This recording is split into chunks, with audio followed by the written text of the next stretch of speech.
Good evening and welcome to our April 11th, 2023 School Board Budget Committee meeting. We'd like to call to order. It's 4:05 p.m. Dr. Cook, are there any changes to our agenda? There are no changes to the agenda. And fellow committee members, are there any changes to the agenda? Hearing no requests for changes, we'll proceed with the agenda as noticed. Beginning with an introduction of our committee members, we'll start with our elected members. I am Melissa Barnes-Delakia, Board Chair for Bentley Pines Schools. I'm Director Amy Tatum. Shamiko Montgomery, Board Member. Shirley Olson, Director. Thank you. And we are joined by Vice Chair Marcus LeGrand virtually. Thank you. Hello. And our appointed members. I'm Sharon Belushi. Ned Lutz. I'm Natasha McFarland. Tom Barman. Kara Marsh Rhodes. Robert Benson. Thank you, and thank you all for being here tonight. We have no one signed up for public comment, and so we did not receive any requests to provide public comment this evening, so we'll move on to our election of Budget Committee officers. Do we have any nominations for chair? I move we appoint Natasha McFarland as chair. Do we have a second for that motion? I second. All in favor? Aye. Aye. Aye. Any opposed? Thank you. It looks like motion passes. Thank you very much. I'm excited to have another year as chair. Thank you. And a nomination for vice chair.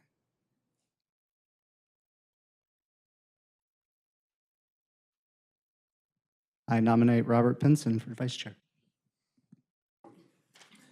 And do I have a second? Second that. Thank you. All in favor? Aye. Aye. Aye. Aye, if he wants it. Did look surprised.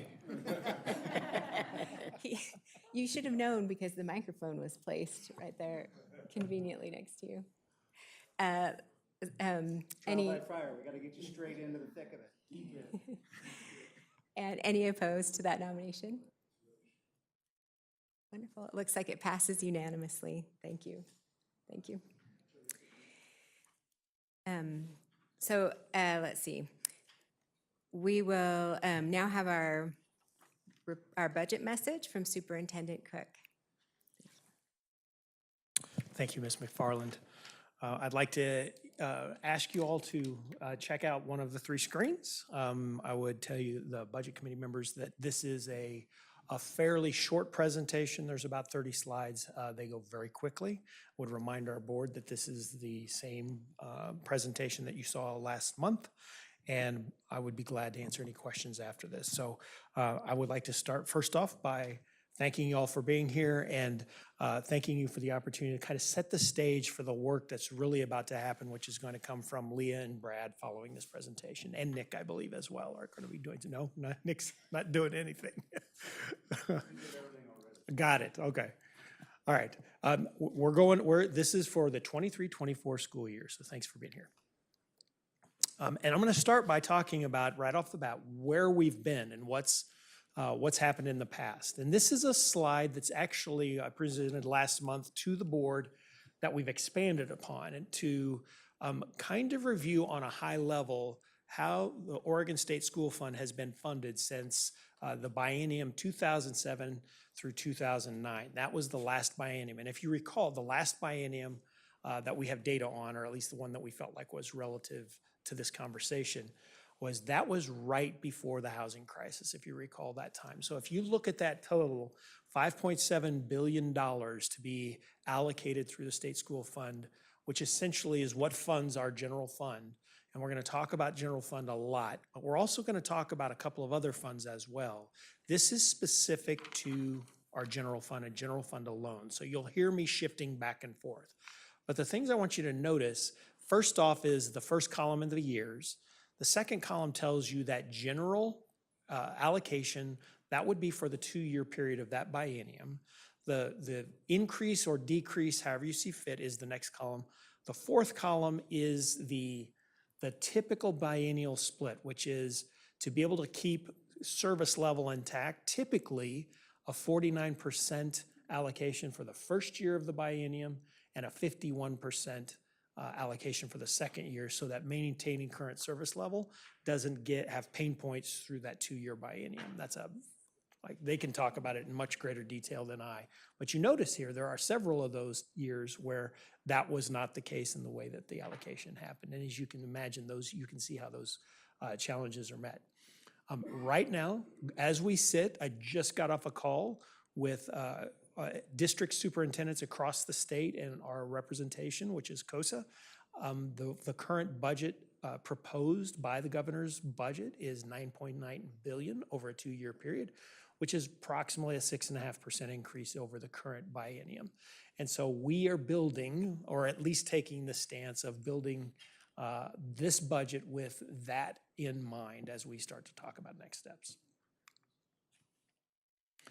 Second thing that matters is that when you consider the allocation for how much money we're getting from the state, the second major factor in that is how do you calculate how we're funded, which starts with what our enrollment is. And as you can see, our enrollments through the pandemic has changed fairly dramatically. We lost about 1,000 kids, a little over 1,000 kids during that process. We built the budget this current year for the 22-23 school year, which we're closing out now, on 17,438 students.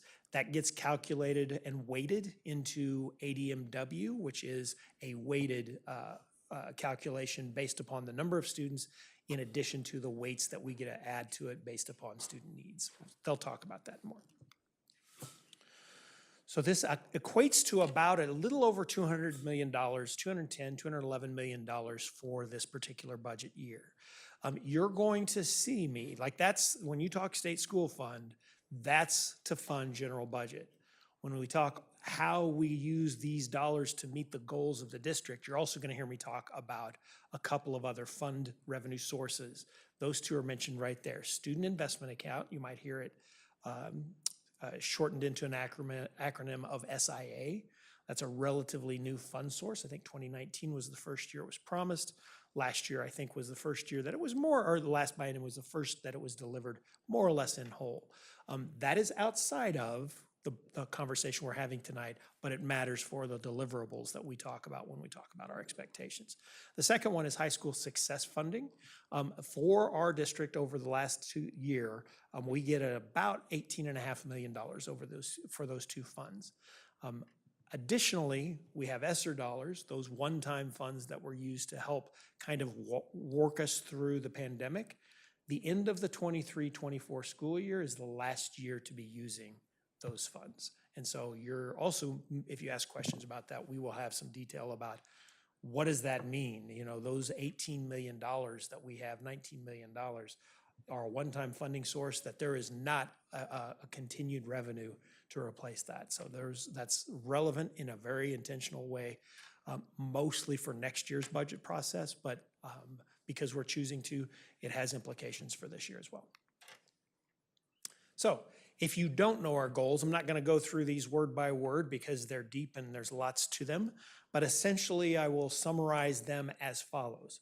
The first goal of the board and of the district, which these have been agreed upon and in place for over a year now, is that we expect students to have a strong academic foundation. And then we list out all the different ways that we are going to measure and monitor what that looks like for students in Middle Pine schools. The second board goal is that we're going to ensure that students have a way to find their passion, their purpose, and then help them build their plan to access those things. You also can see here those indicators that we believe are really great tenets of what that might look like.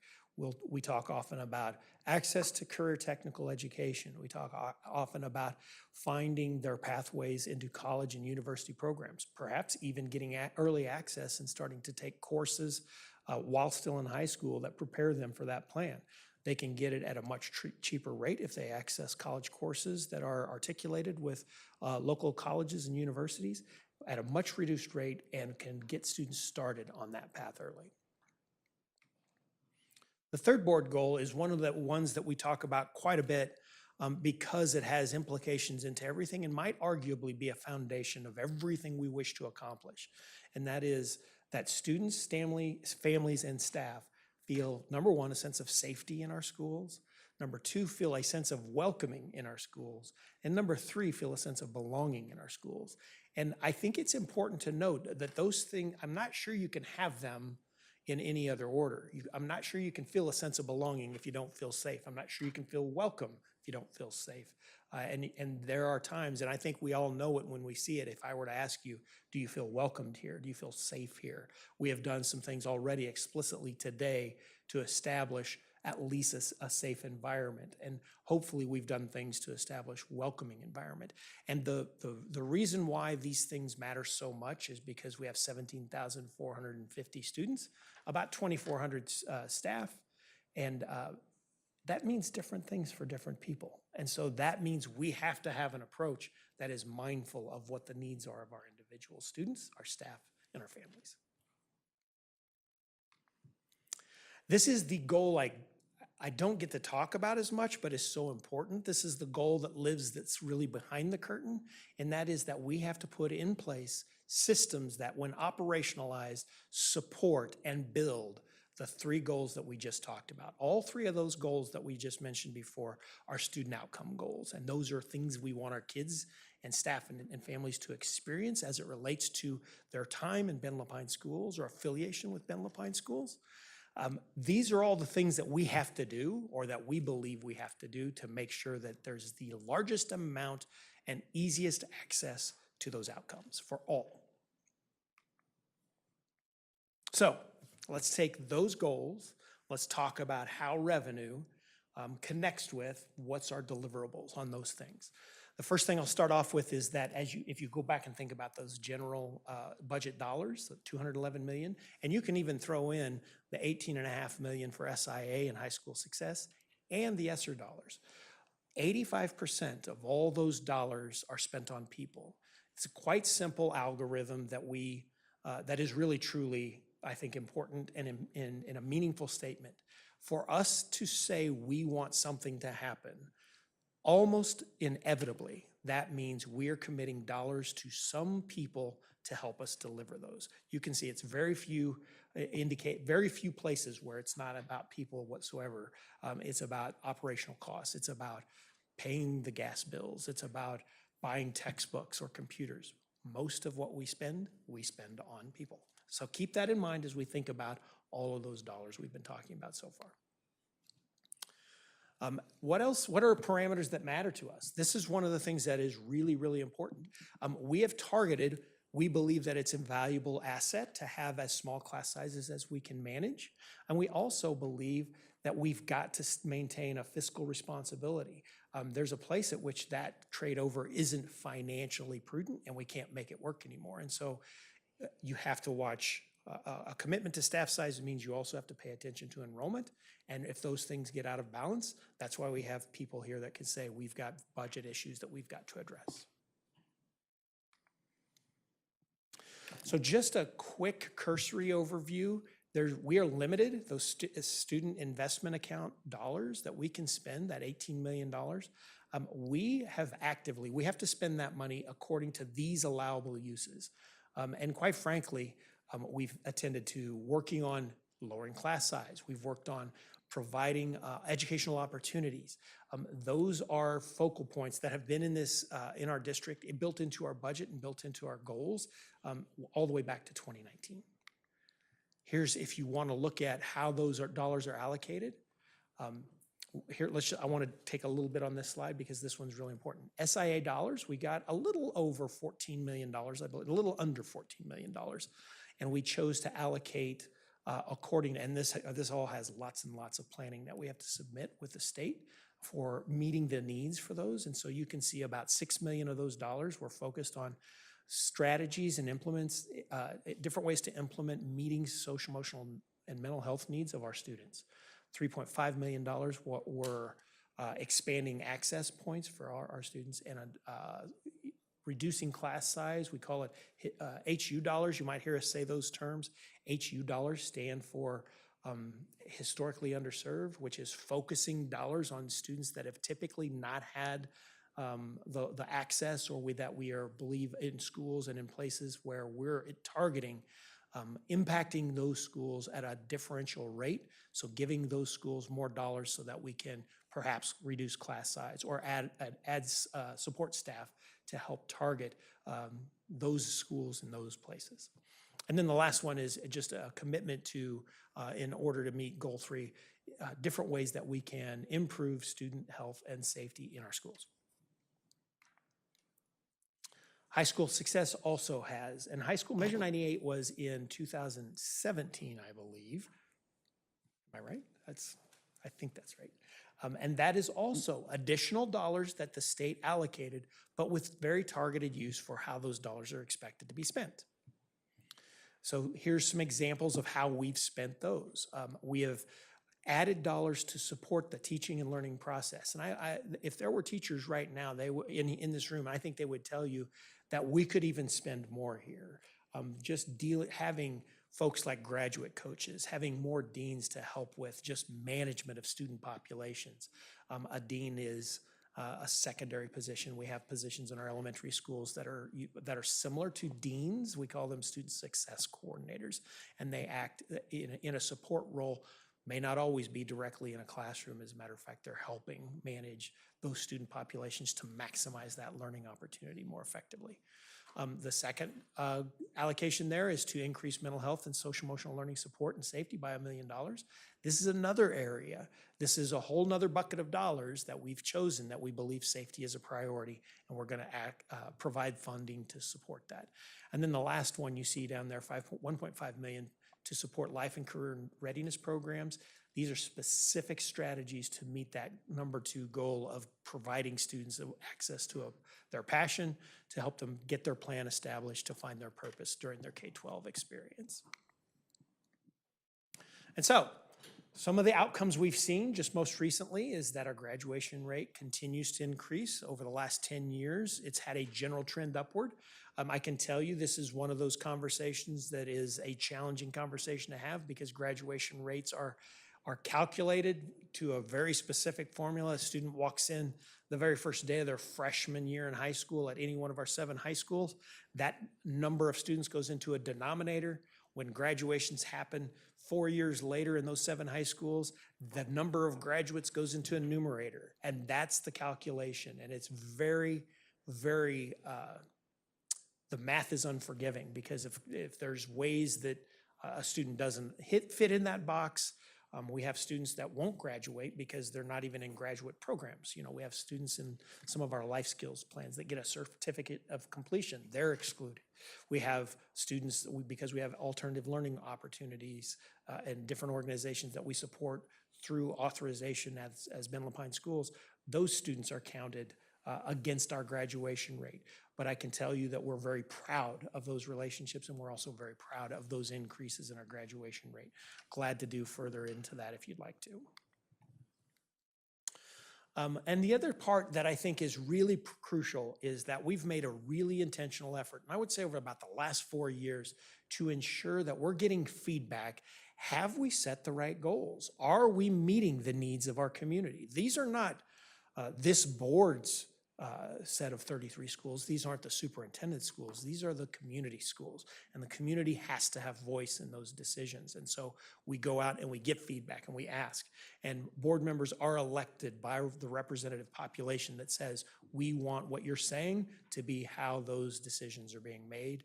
And so getting that feedback in real time across the community is not now just something we choose to do, but the state is requiring that we do that as a part of this process. So, investments now. I'm going to go through these a little bit quicker. As you know, we've already stated targeted class size reduction, doing what we can.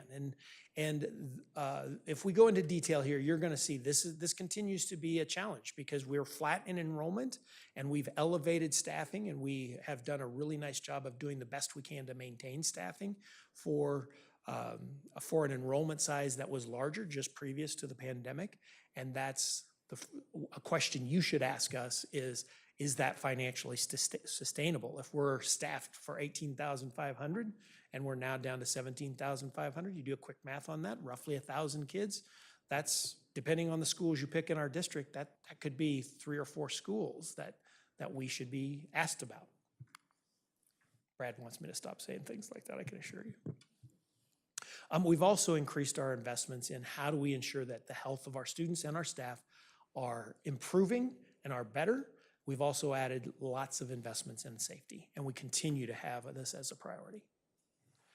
Increasing student opportunities. We've added career technical education pathways in this time of commitment here. We're up to 36, and there's a commitment to want to look into more and developing the ones that we have, making those more accessible to more students so that expansion of those programs provides students access and opportunities into what we would call livable wage jobs, potentially right out of high school. And there are kids competing for jobs that start off $40,000, $50,000 a year as an 18-year-old student.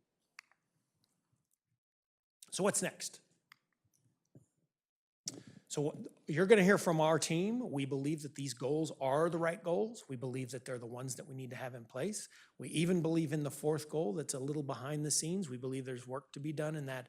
We often call it the operational goal and making sure our systems are aligned to support those first 3 goals. And I will tell you, this goal doesn't get as much conversation, but most of our team spends a lot of time making sure that those systems are the ones in place. And so we'll get there. If you hang out for the board meeting, we're going to talk about this in a lot bigger place tonight when we talk about the executive limitations.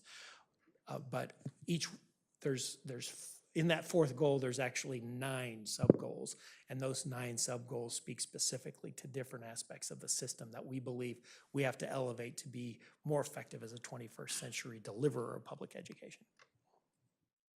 So goal 1, 2 areas to focus on. We still want to focus on academic foundation for all. We would tell you the priority that we're hearing is that early access to literacy skills, critical. There's work to be continued here. In fact, our teachers are telling us we adopted some new reading materials for this year. They're having tremendous success with this, and they would tell you that they would like to have another year without a new implementation of something else. Remember, an elementary teacher has to teach everything that happens in the school. And so if we say, well, this is the year to do math, they're going to say, can we focus a little more on the reading materials that we just adopted? The second thing is to add rigor and make sure that rigor lives every pathway we have, K through 12, not just in our high schools.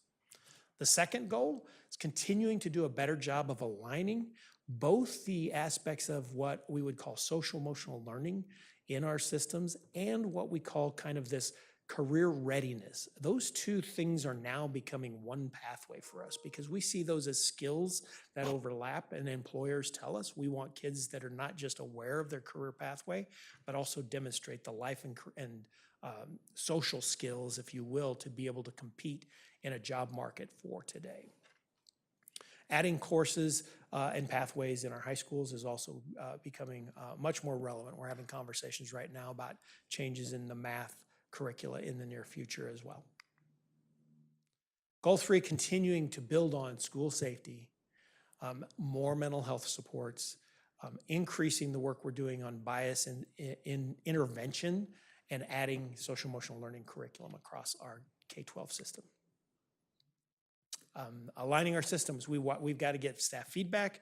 We're excited to offer student voice is going to have a larger role into our future. We actually have established a student voice committee that this board will get to interface with quite regularly in the near future. That committee is up and running, and it has been now for about 2 months, I believe. I think that's right. And then working to build our systems. This 3rd bullet, I just want to draw attention to. We're the 2nd largest employer in Central Oregon. We have 2,400 staff that we employ, almost 18,000 students. We need to think of ourselves as a system that needs the systems of support to maintain the system so that it's not as people dependent as we might have been in the past. And you're seeing we're adopting things that are going to make that a little more people proof and treating our system corporate might not be the right word, but much more like a $250 million entity. So this is a slide you saw earlier with one column added, and that's the anticipated enrollment for the 2023 school year. We're building a budget based on 17,533 students. That's including roll-up, what we anticipate for move-ins and those kinds of things.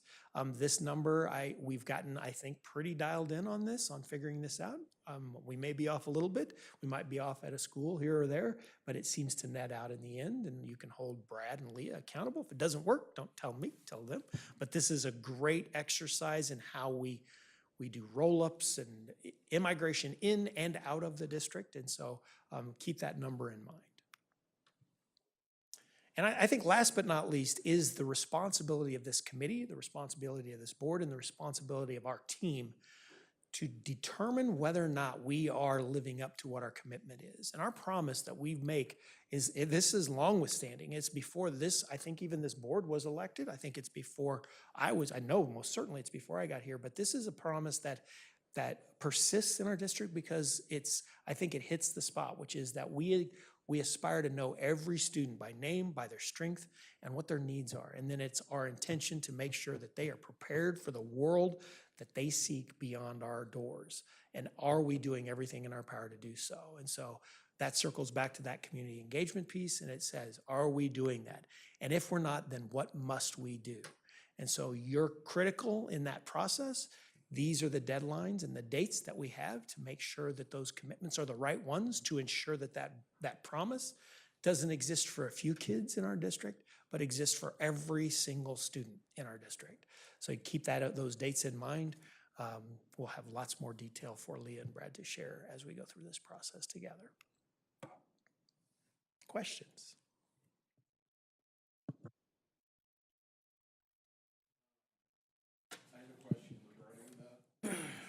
Regarding the goals, et cetera, was relative to the measurement criteria that's used, and just, I think in a continuous improvement environment, I was just curious what systems and tools you're using to, basically push everyone on those. Some of those are more mature, some are less mature, and just trying, I think they're admirable frameworks. I was just kind of curious what particularly you're using from a tooling framework to be able to try to, move those along, et cetera. Yeah, so so I want to make sure we got everything from Seth's question. The measurements for each of, and I'm assuming you're talking about the student outcome goals, the specific. Yeah, the big ones, and then as you break them down into the sub goals, right, to be able to just kind of make sure that you're, of course, I guess this goes along, that you're investing wisely, of course, and then getting what you want out of it, both from the constituents and then also, faculty, et cetera, is just, kind of understanding how you're measuring them, and then what tools you're using to be able to assess.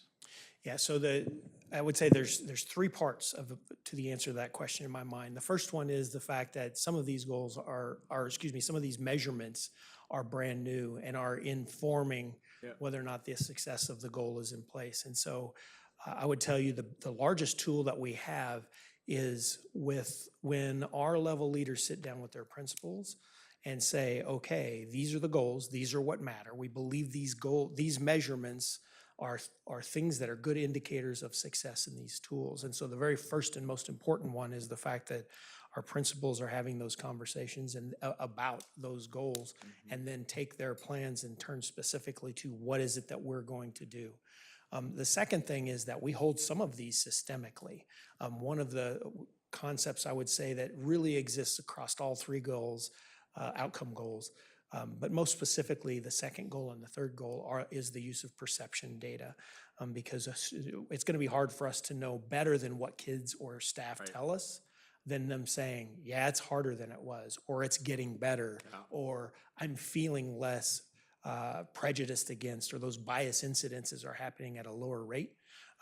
Those are system reports. And we, as a matter of fact, it was just not that long ago that we presented, I think it was last board meeting, that we presented systemically, not at the building level, which we also have the ability to track at the building level, but the bias incidences that have occurred system-wide and how and this is the first year that was any person, student or adult in the system could report actually a family member could as well, could report a bias incident. And so in that regard, I would say that's baseline data. And the next steps are, what are the tools of transparency? That's my third point. What are the tools and transparency for accountability of how we share that back with not just the board and not just the system, but with the community, and how do people get access to that? That's a work in progress because we're that new in this system, and we've got more work to do on that. And I think we aspire in time to have that in a data dashboard of some sort that is very accessible to all.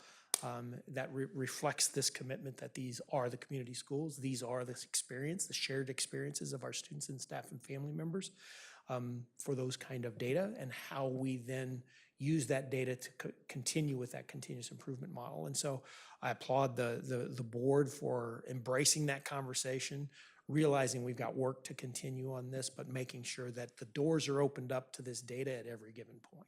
Yeah, the last thing I'll add is I think one of the tools I'd recommend looking at would be the Net Promoter Score, which gets at that perception data. And as we get more mature in terms of using a tools-based framework and a goals-based framework that's measured, Net Promoter Score can be a very effective way to determine how you're doing and measuring incremental movement through time. So to what you indicated about us looking at ourselves as a big institution, it would be a way to think about ourselves on the maturity curve, to kind of think about, okay, maybe at some point here over the next year or two, be a way to look at Net Promoter Score as a way to get there. So that's it. Thank you. Appreciate that feedback.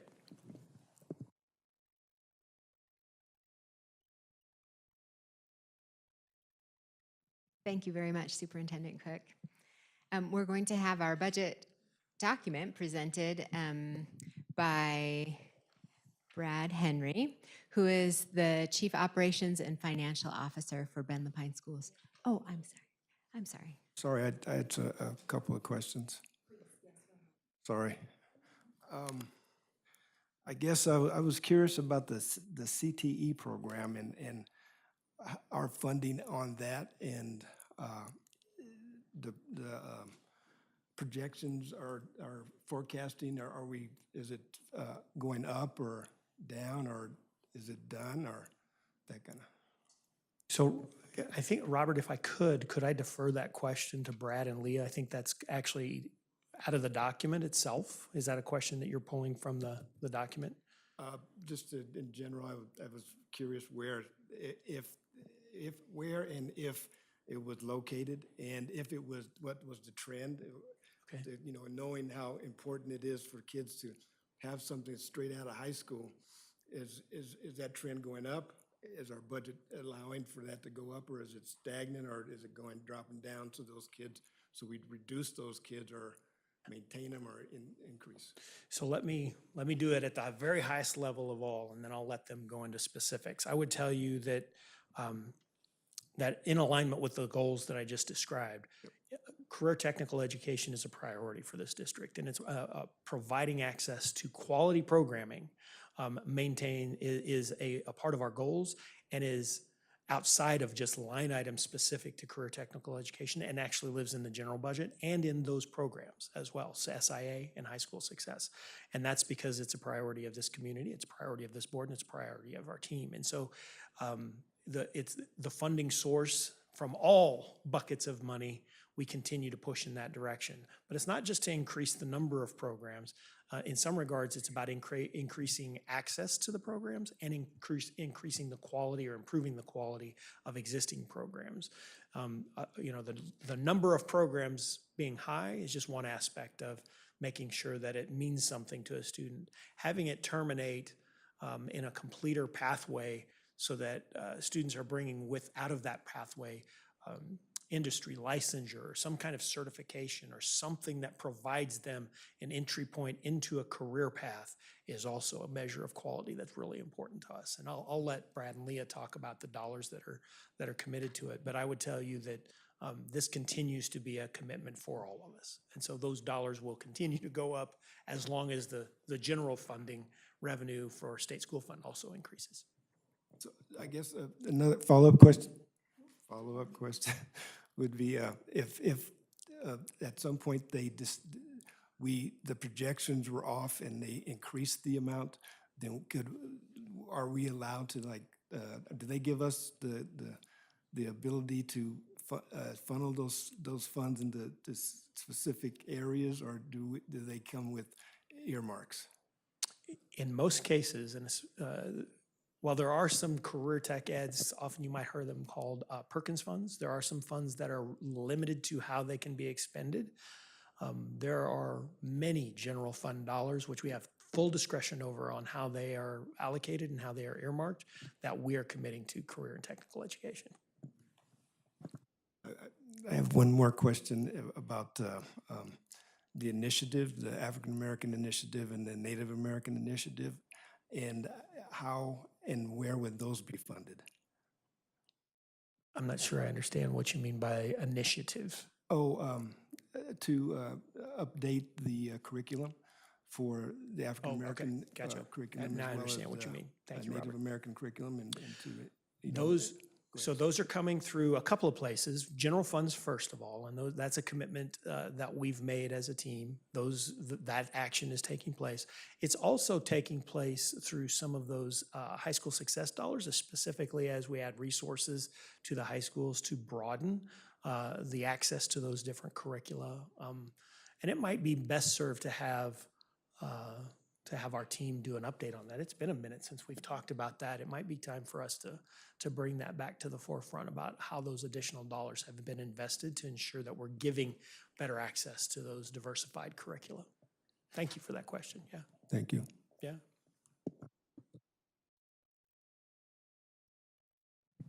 Thank you. No, I apologize. I overlooked. Thank you. Mr. Henry. Okay. I think that everybody has been through the document at least once, so we won't spend a ton of time, but there are some points that we want to make. Robert came in yesterday and sat down with Leah and I, so we were able to walk through the information with him as well. We're going to start, and this time I'm going to walk through the first tab, and then Leah's going to walk through the rest of it. And so we can start beyond the first tab, and you can see the first item there is the budget message, so I won't, that's Dr. Cook's budget message, so I won't spend a lot of time there. And actually, if you want to move to page 6, which is the enrollment, I'm sure you know, but just about everything we do is built around enrollment.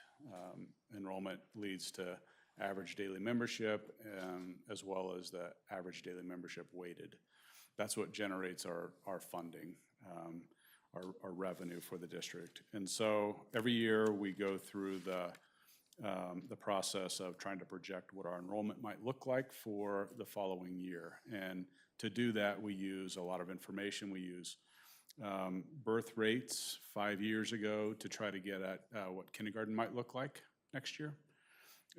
And from that point, we look at, we essentially move every grade forward a grade and add growth based on what we've seen in the past and what we know is happening in our community right now. And so all of those factors together, excuse me, are what you see, generate what you see in front of you. And so there is enrollment projections for every school, every grade. And you can see the bottom right, we are projecting growth of about 95 students.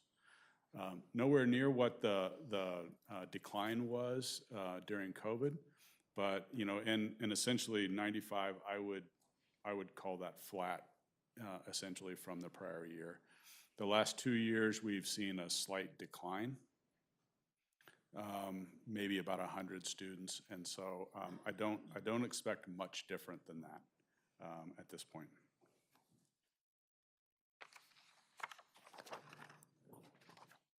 If you have questions, feel free to ask as we go through, or you can hold them until the end of this section, and then when Leah gets into it, you can ask her questions as well.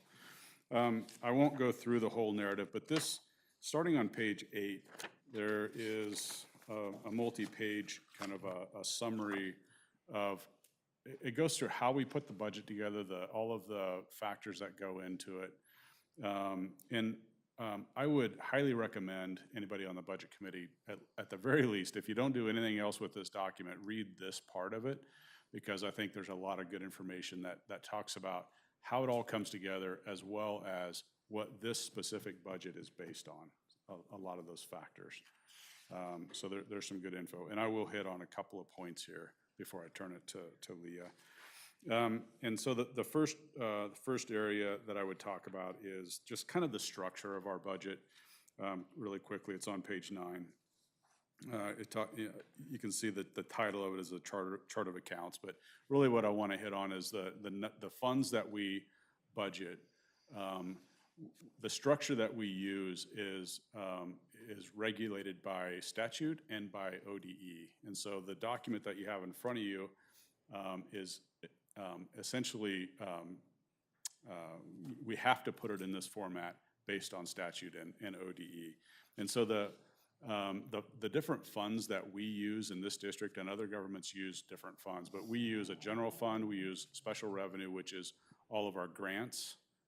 Essentially, we have a debt service fund and we have capital projects funds, and you'll see those in this document. But as Dr. Cook said, we spend most of our time talking about the general fund, and more specifically, general fund operations, because that's where the majority of the revenue comes in, and as well as that's where most of our staff is from which our staff is paid. There are some grants, he mentioned the SIA and High School Success.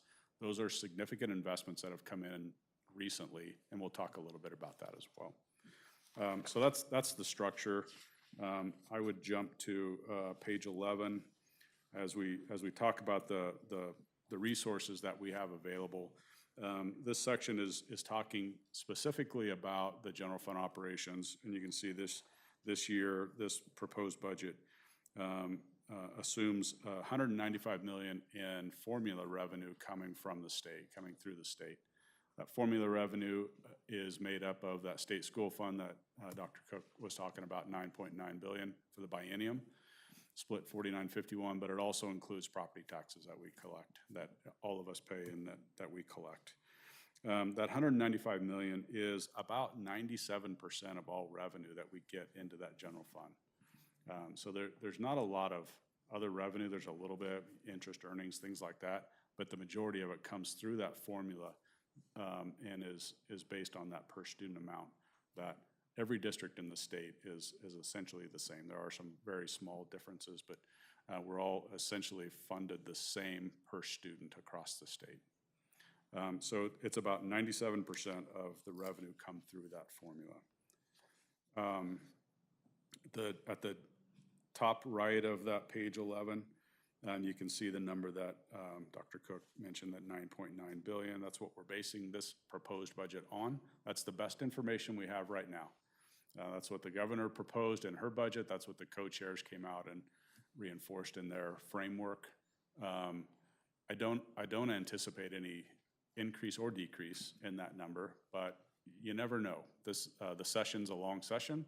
It's not over until June. The next state level forecast comes out. It's the June forecast that comes out about mid-May.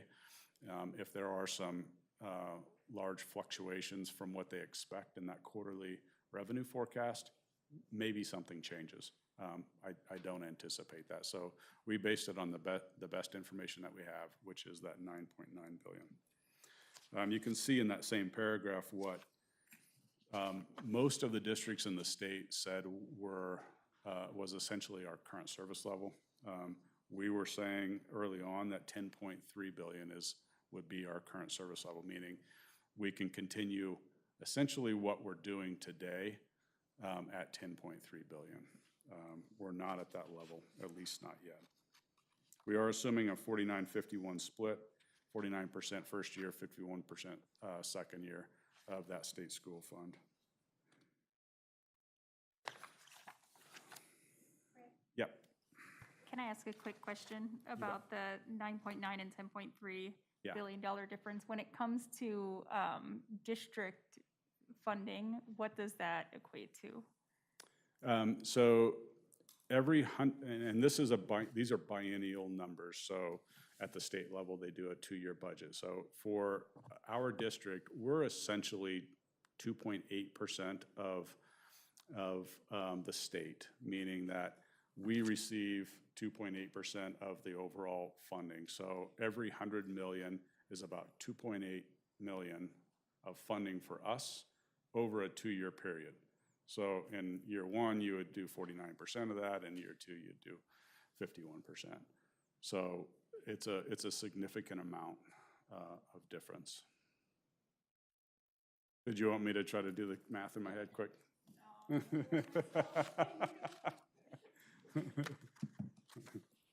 Brad, can I ask a Yeah. question as well? Yeah. And then the literacy initiative that's being discussed and the monies that might come in for that would then be targeted or tagged, but might be an addition. Is that correct? That's what we're hearing. It's a little gray still on that. We're hearing a certain dollar amount, 120 million, I think is the latest that we've heard. And we are hearing that that is in addition to the 9.9. Again, the legislative session is a long one, so we'll see. We're actually waiting right now for estimates on the state school fund, and that'll tell us a lot. We've got our first estimate for next year.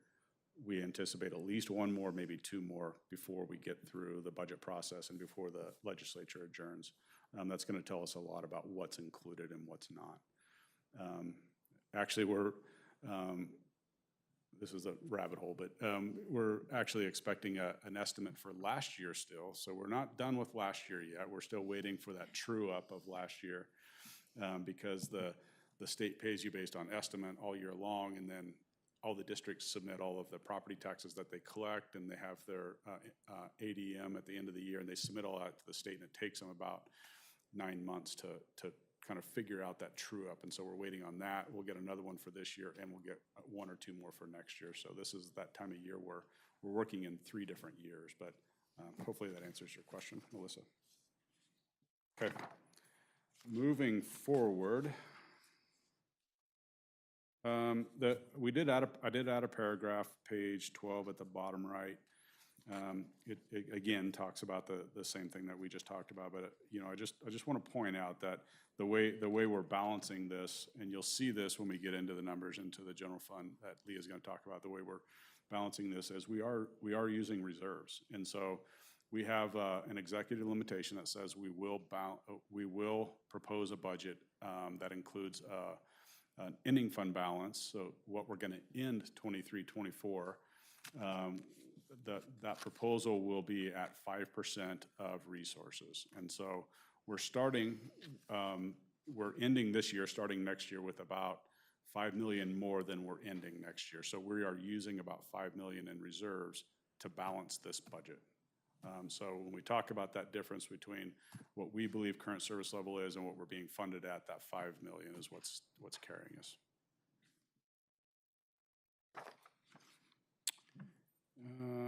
Let's see. The next page, page 13, we start to get into those requirements or those expenditures. And you can see the chart there that it shows a little bit of growth. I won't spend much time on that. I'm going to move to page 15, where we talk about, we're still in expenditures, we're talking about salaries and benefits, and Dr. Cook mentioned that our personnel costs are about 85%, and that is true for most districts across the state. Some are a little bit different. Ours includes salaries, all the benefits, They include subs. We pay our subs through the ESD, which is a little different than most districts. It also includes our alternative learning options in our charters, but it is about 85%. So, you know, that leaves 15%, and of that 15%, we're paying for utilities and a lot of structural things that we really don't have any say in. They're required, so we don't have a lot of discretion in this budget. You can see the class size targets that are there and the ratios. Look back, and these have not changed for the past 10 years. So they've been in place as we came out of the last recession. They were higher, and as we came out of the last recession, we brought those down to where they are currently.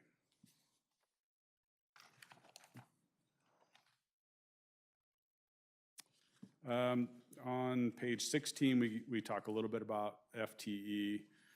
You can see in the general fund operations, we're just short of 1,600 full-time equivalent staff. And that chart on the right kind of helps to describe where those are located.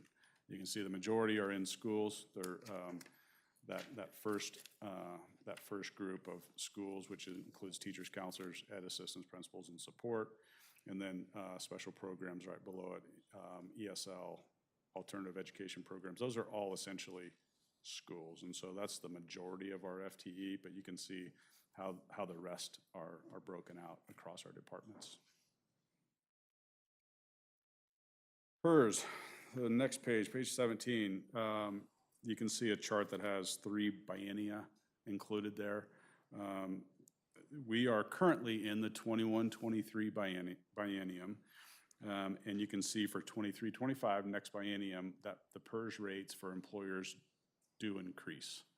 It's about a 1.5% increase, and that is essentially statutory. We don't have any say in that. So you can figure 1.5%. It's 1.5 percentage points, not 1.5% increase. So 1.5% of our salaries, which our salaries are about just over 100 million. So that's a pretty significant cost increase right off the top. And you can see that the projections that the actuary has made in the next 2 biennia, 25-27, 27-29, there are increases there as well, although not huge right now.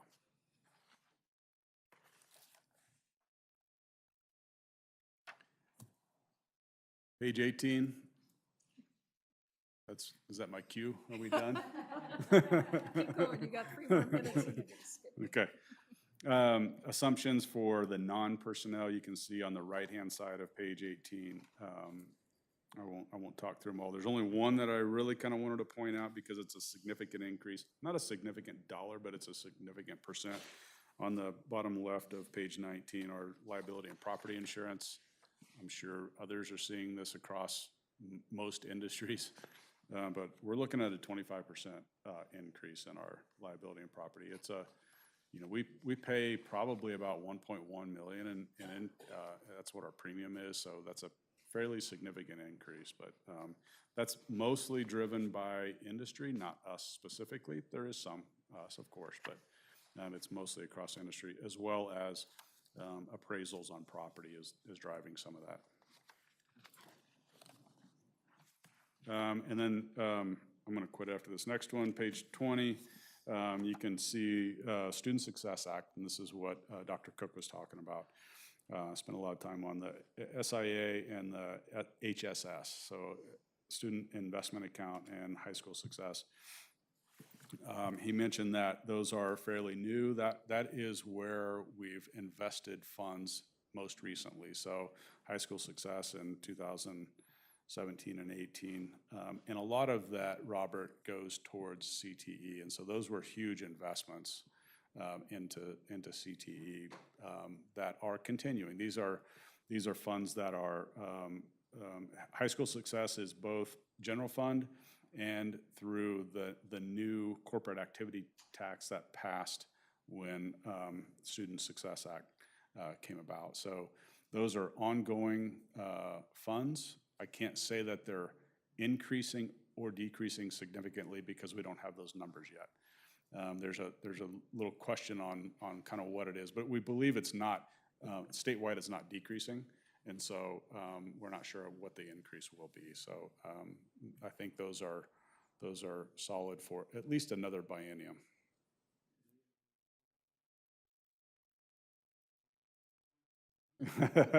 We do often, and our and COSA, who represents us, does often as well. Yeah, but I appreciate that.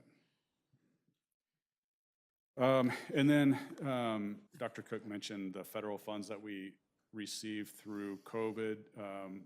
23-24 is the last year that we have those available. We have been surviving somewhat on federal dollars, which are one-time dollars. Those are going to end after this next year and will likely mean reductions for this district. Not in 23-24, but into 24-25. It's not yet. We'll spend it through this next year. Yep. Yep. And if I could pull up that first slide that Dr. Cook showed, that showed the history of the state school fund, what you would see is the last 2 years. Somebody's going to bring it up.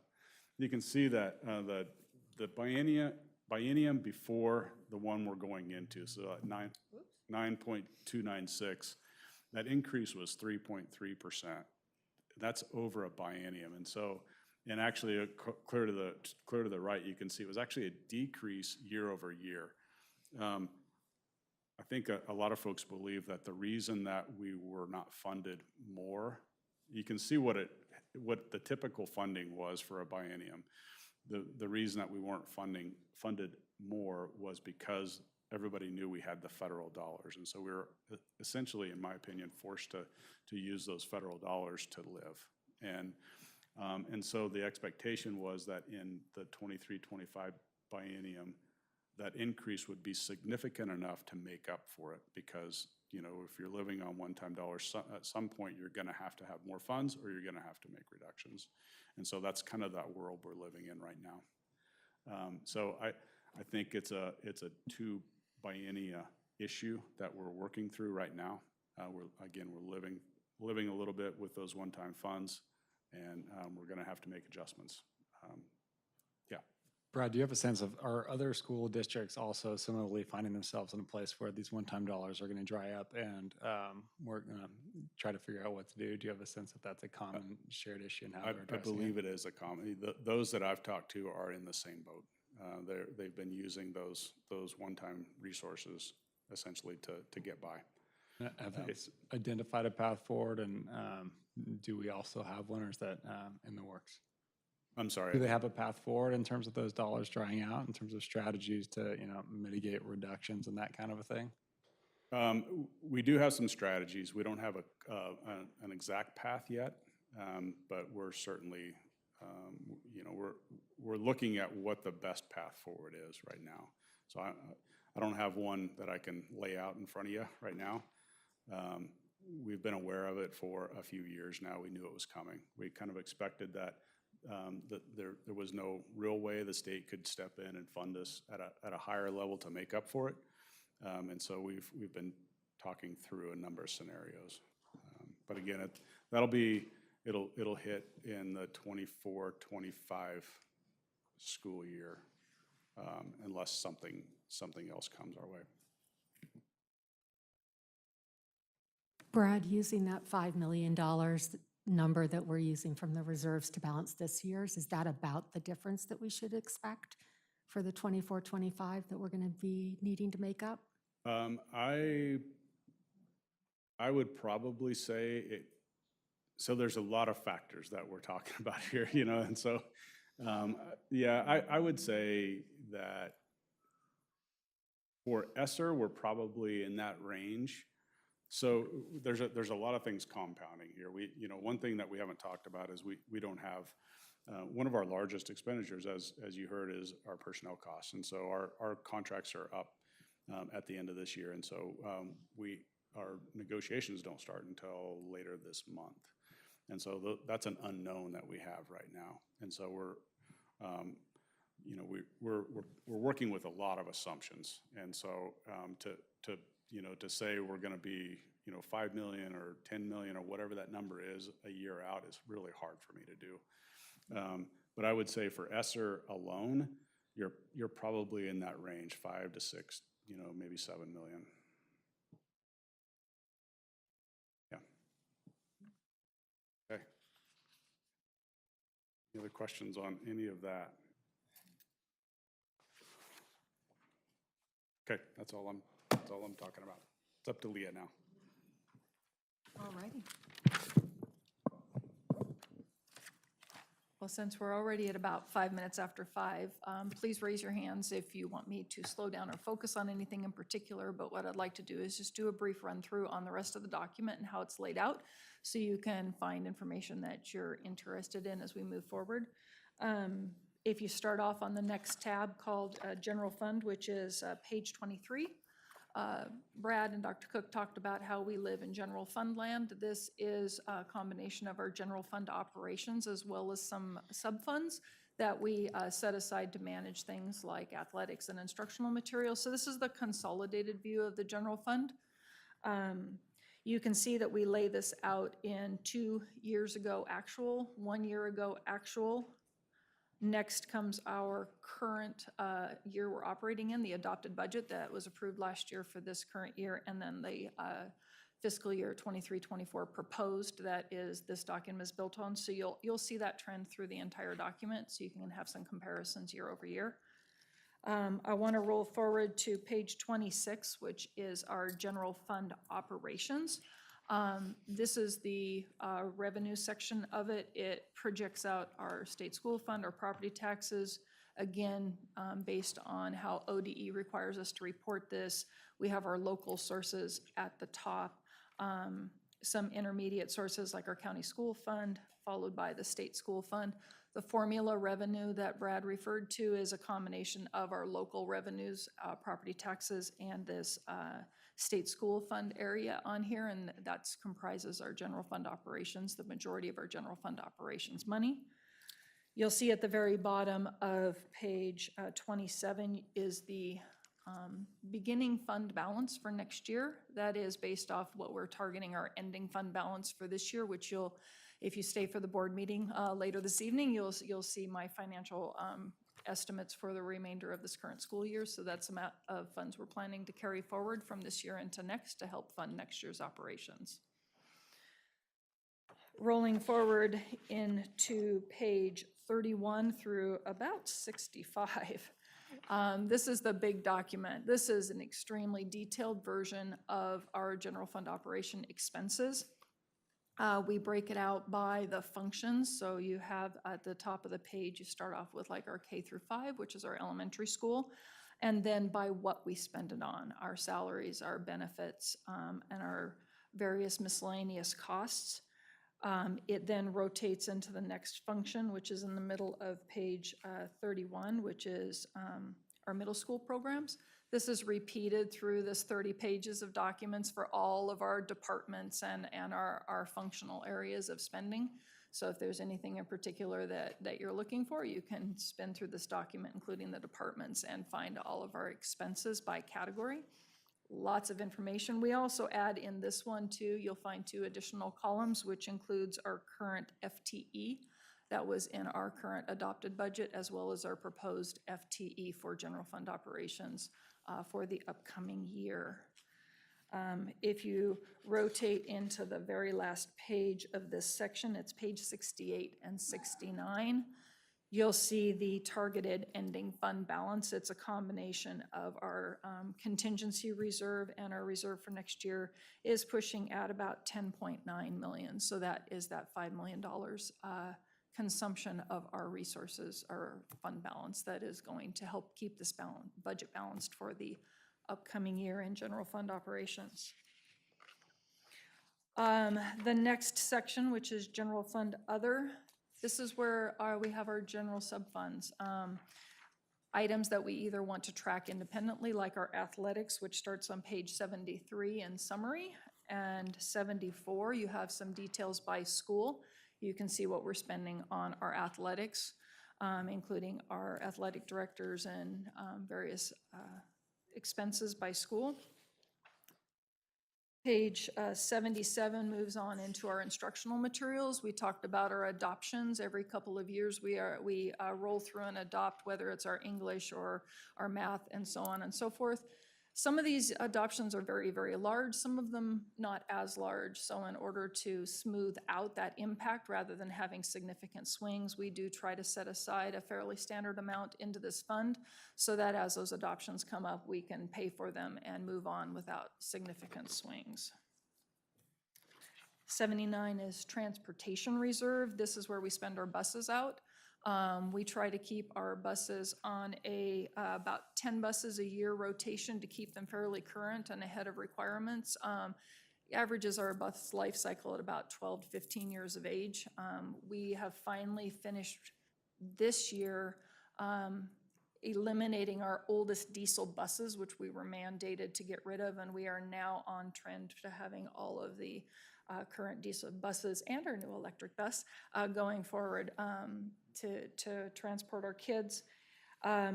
This is paid primarily through the depreciation of the existing bus investments. There is some additional financing here we put on here in case we find ourselves in a position to needing to go out for funding to pay for our buses. We've managed to avoid going out for any bus loans the last couple of years, but we keep this on here as funds are needed. We might have to do that this year. Hope not, but. The next number, page 81, is our print shop. This is not a profit center, but we do really strongly advocate for our schools. This document, lovely, was printed by our print shop. We're charged internally by the departments to help cover those costs and try to make sure we keep a little bit in here as we go forward to make sure we can cover equipment breakdowns. But other than that, if there's any excess, it's rebated back to those schools and departments that use the print shop. So we really strongly encourage people to use our internal sources. 83 is facility usage. This, community can rent our spaces depending upon the group wanting to use them. Some are charged, some are not. And this covers some of the costs of paying for the custodians, clean up the space, so on and so forth. Sorry, I'm trying to cruise through this and not keep you too late. Technology replacement, exactly what that talks. If you have ever worked in tech land, replacing things like network switches and our routers across the buildings and keeping up with technology, everything is so digital now. Those are some very expensive asks. So this fund is one also that we try to make sure that we keep kind of a flat amount going in here to help pay for those more expensive technology upgrades that are required to keep going.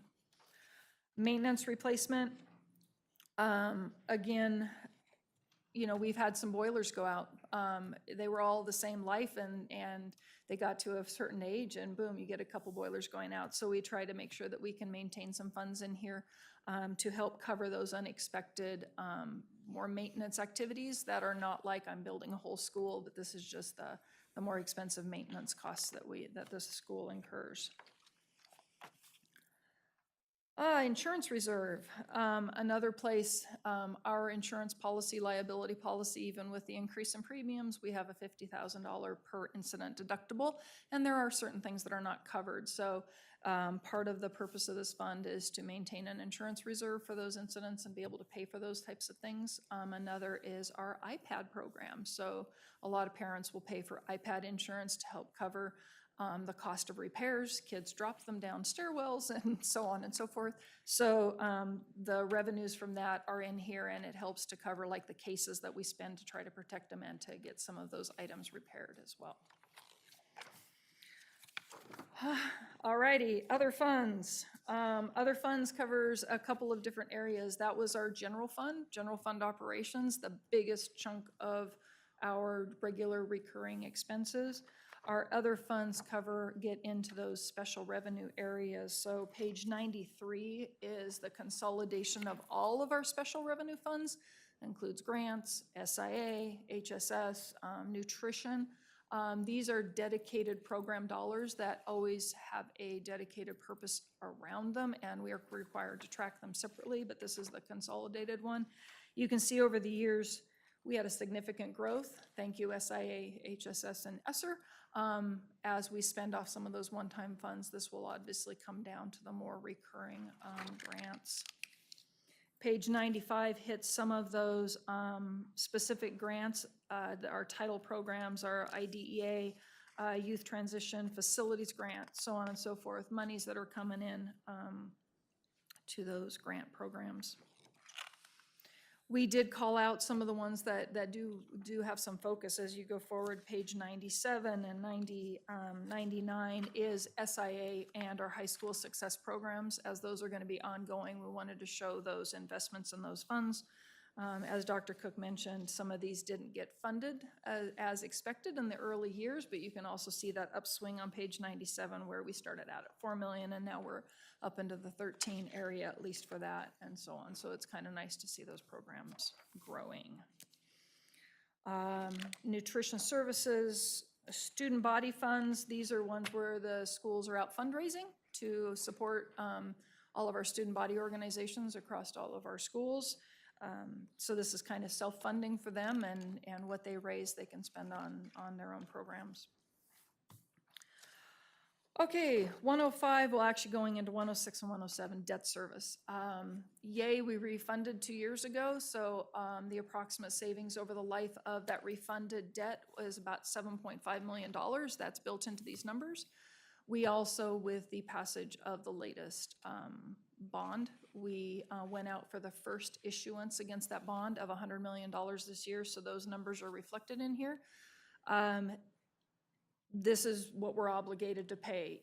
When the budget committee accepts and decides to approve a proposed budget forward to the board and what they adopt, you'll see the number on page 106. This is the total amount of debt service that by voter approval we would put forth to the county so that they can set the rates that they expect to collect to help us cover that.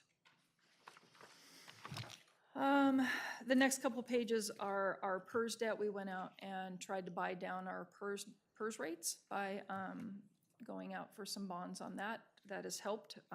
Otherwise, some of those rates might be a little bit higher than they were reflected before. We're about ready to wipe out the debt that's on page 109. That was the Summit Field replacement of some years back. We're into the final year of paying for that this year, next year in 24, and then I think that's going to be gone. Yeah, ending fund balance is 0. We'll have that paid off. Woohoo! The signal. Please, do. Yes, let's not. Page 111 talks on our capital projects. We still have a small amount remaining of our 2019 bond that we're wrapping up, and then you'll also see the influx of fund balance that is coming in here from that 100 million issuance. The majority of that's going to the Bend High as well as some other programs, but this is a multi-year project, so you'll see the influx coming in and then it being spent over time. I'll flip forward real quick. We've got some trust funds in here. These are people who've donated money to the school, or I shouldn't say donate. They have given money in trust to us so that we will manage scholarship programs for our students, and so we hold that money in trust and make sure those scholarships go out. Page 115 is the personnel. Again, a multi-year reflection of our FTEs by our function, again, K through 5, middle school.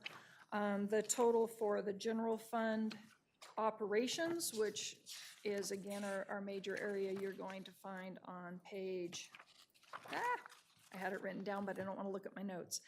Page 118, and then there is some additional breakouts by some of our special revenues like SIA and ESSER and so on. So you can see those FTE trends year over year. Lastly, budget at a glance. Page 127 has a representation, very high level of the spending by ODE function by fund. When you finally settle on the number that the budget committee would like to approve and put forth to the board, this is basically what we call our appropriations level. This is the level at which ODE requires us to get approval and what we are held to balance to when it comes to our spending. Page 129 is a report, a summary again of general fund operations expenditures. that big 40-page report that was by department, by type of spend. This one is just by type of spend, so it kind of rolls it up and gives you a very high-level look, so you don't have to run an adding machine tape on all the different spend types. Okay, wow, sorry, that took 15 minutes and I talked really fast. Does anybody have any questions? Oh, I have 2 other items. Sorry. I sent you an email earlier, late last night, that recapped the variance analysis spreadsheet that I also gave you a copy of.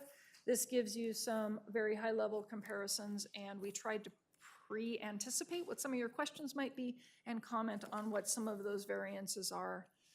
This year's projected actuals as compared to this coming proposed budget. So I've also provided a date here and an email address in that email that says, please read your document. Any questions, send them on over. I'd like to have them back by end of day Friday, April 28th. That will give my team a chance to compile answers.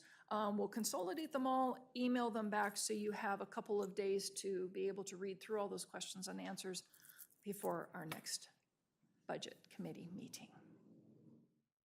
Now I'll be quiet. Yeah, well, you didn't leave me much time. Thank you. Thank you very much. Is there any further discussion before we end the meeting? In that case, we're adjourned until our next regular meeting on May 9th. Thank you. Thanks for being here.